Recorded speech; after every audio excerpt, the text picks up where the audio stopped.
Hello, everyone, and welcome to Managing Anxiety in the Storm. My name is Dr. Deidre Sorrell, and I am Mrs. Black Maryland International Ambassador 2020.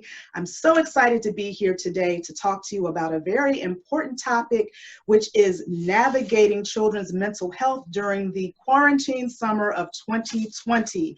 And I have an expert with me here. Her name is Ms. Deborah Allen. She is a licensed professional counselor and owner of D. Allen and Davis Community Counseling in Waldorf, Maryland. So let's welcome her.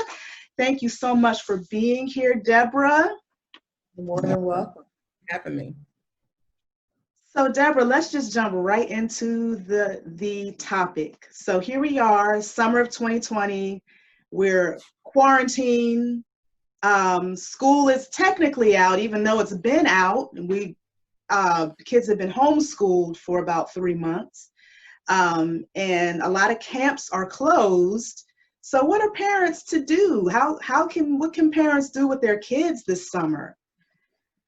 Wow, that's a loaded question. Well, with everything kind of being closed down and summer camps are no longer available, I think daycare is at a limit as well. Just having more structure at home. There's a lot of things they can do online, right? Mhm.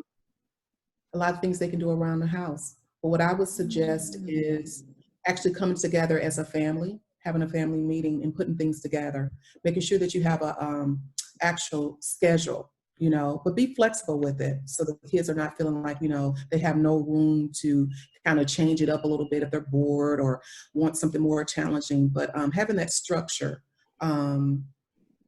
it's a lot of things you can come up with. Scavenger hunts. Mhm. Um, One that I really like is the boredom sticks. And so you take Oh. popsicle sticks and you have your family meeting. You think about or brainstorm about like different activities you can actually do together and you write them on the sticks. And so when that Mm. kid comes to you and they say, I'm bored, I don't have anything to do, you can allow them to pull one of the sticks from your jar, canister, however you have them stored. And you have to have some rules though, like whatever they pick or pull, they can't complain and they have to follow through, whether it's reading a book with you or doing puzzles or chores. But, Mm. but those are things you can actually do. And then get grandparents involved as well. Okay. Yeah, so those are great ideas. And what I heard you say, a common theme was just family time. So you taking advantage of this time together to really just connect as a family, get grandparents involved, and just do things that maybe we weren't thinking about doing before or weren't able to do before. Right. Using this time to really build and Hmm. strengthen the relationships, you know. And sometimes, you're walking around on eggshells, you don't have that connection. I think some Mm. people are really looking at this as a benefit because they get that quality time to kind of slow down and spend time with the family and the kids and have dinner together and things like that, which maybe they were not able to do prior to the pandemic. Wow, and that's a really great way of looking at this. I mean, you know, on with everything that we've been going through, it does seem like it's difficult, but there is such a blessing that many of us can pull from that, Mhm. by just having that everything has slowed down Mhm. and we're able to kind of really focus on what matters and kind of see our kids and our families like, oh yeah, I do like you. Right? Right, right, exactly. Yeah. Absolutely, yeah. Okay. So one thing or one issue with kids, um, many of our kids are dealing with more anxiety because of the quarantine, because of COVID, hearing what's all of this death being reported on the news.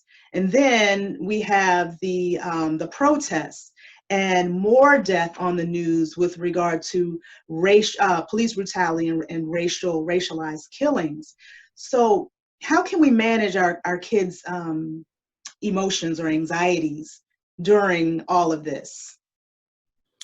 Um, Well, really limiting how much you expose them to would be the first thing I would look at, Not that you want to shun them from all of it, because it is a learning experience, but if you see that they're having some difficulty, maybe they're, not sleeping as well, or crying, or inattentive, not able to focus, things like that, sad, um, making them feel safe, reassuring them, spending that quality time, letting them know that you're there, you're supporting them, and that things are going to be better in time, Mhm.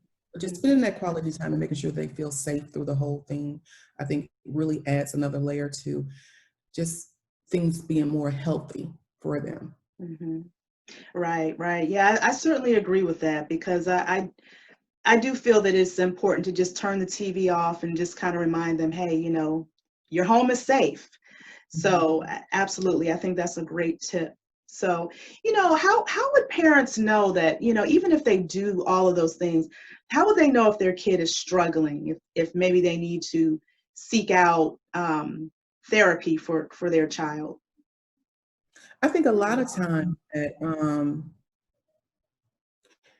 anxiety may already be there, or other layers of maybe disorders or mental health conditions may already be there. But sometimes when anxiety kind of manifests itself more intense, the behavior intensifies, meaning that maybe they're throwing more temper tantrums or being difficult to deal with, yelling, fussing, or avoiding sadness, staying alone, not participating. So those are some of the things that, kind of manifest when anxiety is there. More fear, putting things in order, being more like OCD. Things have to be a certain way for them. But you have to be careful with it, because sometimes it's not anxiety. It can be other things like um, attention deficit. Mm, And sometimes they're not focused. There's mhm. some anxiety because they fear um, not being able to accomplish things, right? So it can kind of mask one or the other. So you have to be really careful with, what you're looking at and what you see. Maybe get, professionals involved, support. Mhm. Right. And I guess the good thing about finding a therapist right now is, most therapists are doing virtual sessions. So parents don't Mhm. have to worry about, well, how am I going to get my kid to the session? And all of those Right. things that parents had to worry about before, like, oh, well, they have school, they got practice and this, that, how can I fit it in? I imagine that it's easier to have sessions, It is, in my opinion, it's really a lot more feasible, Mhm. because the time is not as, constricted, because you can do it from, your home, and there's no travel time there and back, that type of stuff. And then I think it's still going on, but a lot of the insurance companies have waived the co-fee, the copay. And Mhm. so, you're able to kind of, not have that added cost, and really use your insurance. Sometimes we pay for insurance and we don't even really use it. But this is a time where, if it's needed, really get out there and get the help for, your loved ones that you need. Hmm. Absolutely, absolutely. So parents definitely need to pay attention and you know if they see something like you stated before, to reach out and ask for help. So where can parents go if they want to look for a therapist for their child? Where do you suggest parents go first? I would suggest going to your primary care physician first, because you already have that rapport, and then they usually know the child, and they may have connections with different, therapists around, the area. So I would suggest, the primary physician first, and then from there, maybe Psychology Today, one of Okay. those outlets. Okay, absolutely. So now what about the parents? Because, people that I know, Mhm. friends of mine, who have been they homeschooled for the past 3 months, so they're already tired and worn out from working their jobs and homeschooling, and now we're in the summer and there's no camp, and parents are feeling very tired and they've run out of activities. What can parents do to stay sane through all of this? Again, I would go back to the structure, you know, having, some type of, schedule that you're going to follow. Have things set up where you sat down, you actually had that family meeting, and certain things are negotiable and certain things are not. It's not negotiable that they have to get at least 1 hour outside if the weather permits. That's not negotiable. Some of the things on the list that may be negotiable is whether or not 3 times a week they do something academic wise where they're learning or doing math or reading or what have you.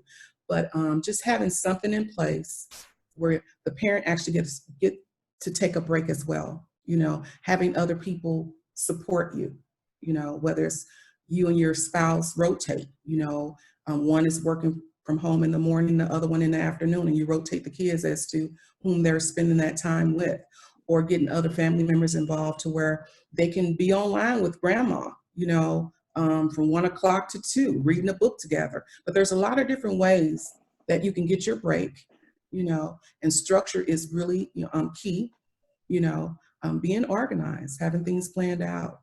But for every family, it's different. So you have to really sit and brainstorm and figure out what's best for your family. I have one where the kids are up half the night. I'm like, okay.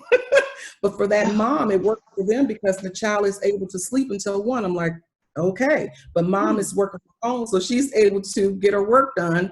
They're up by 1. They have lunch or breakfast or brunch, and then the day progresses from there. And so there's a lot of different ways to do it. You have to find what works best for you and your family and your children. Okay. So what I heard you say is that it's very important for parents to just really give some thought and really plan. So, not just take it day by day, but really just map the whole summer out and think, okay, what works for our family? What can we do? And then plan it. Okay. All right. Very good. Very good. So if anyone wants to reach out to you, any parents, or, if they want to reach out about their children or even about themselves, how can they reach you? So I'm located in Waldorf, 2670 Crane Highway, Suite 5110. But my number is 240-416-6836, or they can find me on Psychology Today, Deborah Allen. I have a website, which is deborahallentherapy.com, and they can find me there. Wonderful.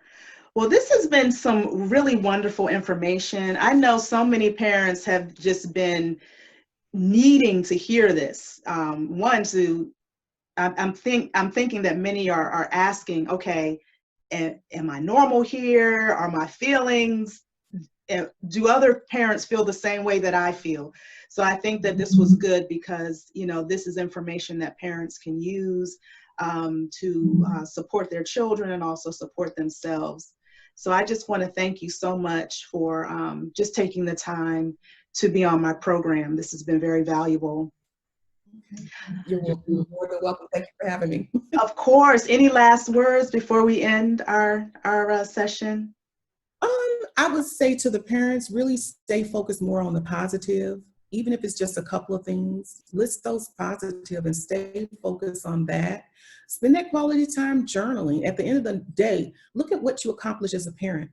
What did you do that was well received? Write about it, So that would be my advice to the parents. Focus on your positive. All right.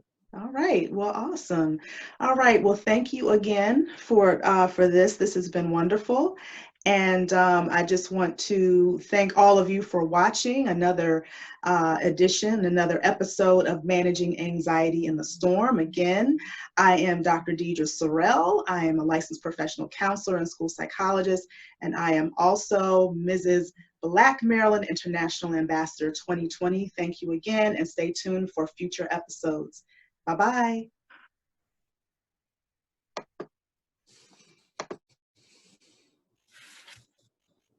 Okay. All right, you still there? Yes. Okay. All right, so I stopped the recording. Good. I hope I gave you what you needed.